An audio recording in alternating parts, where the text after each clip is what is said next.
Just like World at War, Black Ops 1 has DLCs. However, unlike World at War, Black Ops 1 actually has 4 DLCs. Today we're going to be talking about the very first DLC, First Strike, and more importantly, its zombies map, Ascension.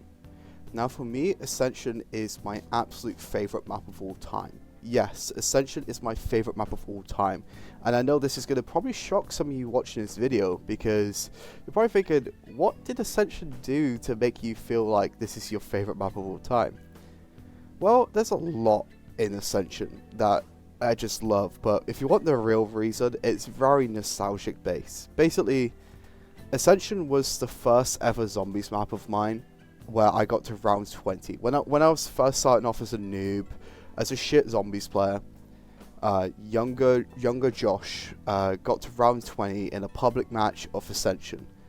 And ever since then, I've had a really soft spot for this map, but as I've grown older and I've played through basically all of zombies, I came to really appreciate this map a lot more than the other Black Ops 1 maps. Although Black Ops 1 Zombies as a whole is probably the game I appreciate the most out of the series because of just how much it did. Ascension for me is just, it's not perfect, but it's pretty fucking good. And there's so much about Ascension which you will see, you know, basically be a thing within the rest of the series. So let's talk about it. What did Ascension bring where it's, you know, a staple of the rest of the series? Well, the obvious one is Easter eggs. Ascension was technically the first ever game, or not game, map, to feature an Easter egg. And the Easter egg was very simple. You had the free gush from Samantha's control. After doing that, you get a 90-second death machine and the first ever perkaholic, I believe. And I believe it's perma-perkaholic as well. It's either that I'm either confusing this or Moon. I might be confusing Moon, but I'm pretty sure the perkaholic's permanent until basically you die. Which is, of course, very fucking nice, ain't it? Of course, this Easter egg was only doable with 4 players because of the final step. The final step requires you to... requires all the players to shoot this orb with very powerful weapons and stuff. So this Easter egg was very dependent on mystery bots, but as soon as you got all your items and stuff, you were smooth sailing really with the Easter egg. There was no real difficult aspect of this Easter egg, which is something I really liked, I think, and it's something that I appreciate a lot about the Cold War Easter eggs, which many, I think, OG zombie players, many hardcore zombie players probably won't appreciate as much me saying that. Now, yes, while Easter egg is very important to Ascension, Ascension, there you go, I got it messed up there for a second. What else did Ascension add which was just amazing? Well, let's talk about the 2 new perks, shall we? Stamina Up is how to describe Stamina Up? Well, it's quite simple. You just run faster. Yeah, you just run faster and your sprint duration is increased. Now for later games, I believe it's unlimited, but I believe for Black Ops 1, there's still a limited amount. And considering Ascension is, in quotation marks from the COD Wiki, since Ascension is a rather large map, it is more useful than one might think. Now, compared to the other Black Ops 1 maps, Ascension's not as big, I guess, or it's not as, like, compared to the other maps in Zombies, Ascension's not that big, but compared to the other Black Ops 1 zombie maps, yeah, it was a pretty big map. The other perk which was introduced to Ascension was PhD Flopper, and this fucking perk, wow, what a perk. And this perk has caused, not controversies, but it's obviously caused issues with Treyarch to the point where it wasn't included in most of BO2, wasn't included in BO3. It came back for BO4, but under PhD Slider, and now it's, I believe it's PhD Slider still in Cold War? I'm not too certain, I haven't played Cold War in a while, so I can't remember. But PhD Flopper, basically, there's 3 abilities with PhD Flopper. 1 is the player can no longer take full damage. 2, the player is immune to explosive damage. This also includes the ray gun splash damage, which is fucking incredible by now. And 3, the ability to dive to prone, basically dolphin dive, and from a height to basically from one point to the other, and doing that will cause an explosion which kills zombies. Now, that's just incredible, right? That's so useful. And well, yeah, it just is. And it would become a very useful perk throughout the whole of BL1. The 2 times it shows up in BL2, Cell Block Grief and Origins.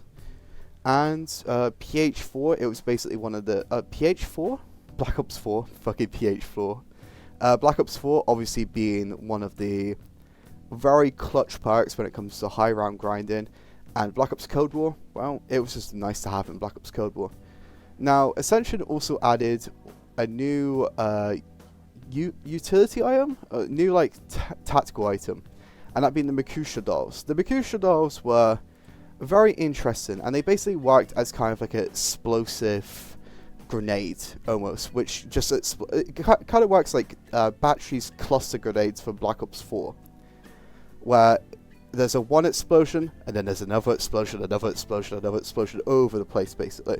And this is where PhD kind of came hand in hand really to, well, help it out. Obviously that wasn't the only new weapon added to Ascension. There was also the sickle, which the sickle is basically a Bowie knife replacement or reskin, and it just looked really fucking cool and it fit the map. Now, I haven't talked about how you pack a punch or how you activate power. Well, power is quite simple, considering you start off black and white, which they kept this for Chronicles as well, which I'm so glad they did, or BL3. Basically, you go up to the power, it's kind of like in the middle of the map, and you turn on the power, and like the colour's back on again, woohoo! However, there's 3 Lunar Lander locations. Lunar Landers obviously taking you from one point to the other. They were kind of like a new fast travel / like, you know, teleport, not really teleporter, but vehicle. They're like kind of the first vehicle in zombies we've seen. But you go from point A to point B. And from doing that, on each of the Lunar Landers, you go back up to where power was, and there's a button that says press X to activate the rocket. Now, this is where the rocket in the middle of the map flies off to space. And I don't know if you can see, but there's actually a teddy bear that flies to the rocket and basically goes off with it. Now, a really cool feature is if you have a ray gun or some sort of explosive weapon and you fire the rocket, you basically shoot the rocket off. Or sorry, I'm tripping here. You basically shoot at the rocket explodes, and basically make it to the pack-a-punch ASAP, because there's a 3 double points waiting there for you, which is really cool. Now, on to some of the really cool facts of this map. So, obviously, you're probably known from playing or from me mentioning it here now, but Richthofen has a different attire. He has a space uniform on. Now, the real reason as to... I think the real reason as to why he actually has it on is because he was expecting to go to the moon, or go to basically No Man's Land, which is the start of moon after Ascension, but obviously that didn't happen. There's actually 2 more maps that happen before you go to moon, and because of that, well, yeah, it was weird. It was like Richthofen was kind of cock teasing us about, like, you know, how he'd look in moon, which I'm sure the man himself probably enjoyed. Now you probably have seen the First Strike poster, but if not, obviously Takio, Dempsey, Nikolai all appear on that poster. However, there's a 4th man on that poster who is not Richthofen.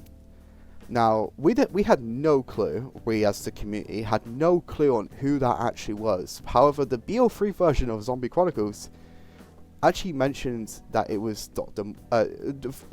Monty mentioned that the bold man in the poster was Gush, which is kind of weird and kind of funny.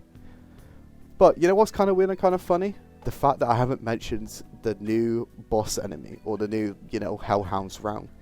Space monkeys. Yes, you heard that right, space monkeys. Every 5 or 6 rounds, they'll fly down from these lunar landers, or crash down from the lunar landers, and they don't care about you. They're not bothered by you as the player.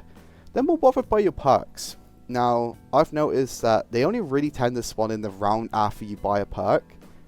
So, technically, if you never buy a perk, you'll never see them. But obviously, that's not good.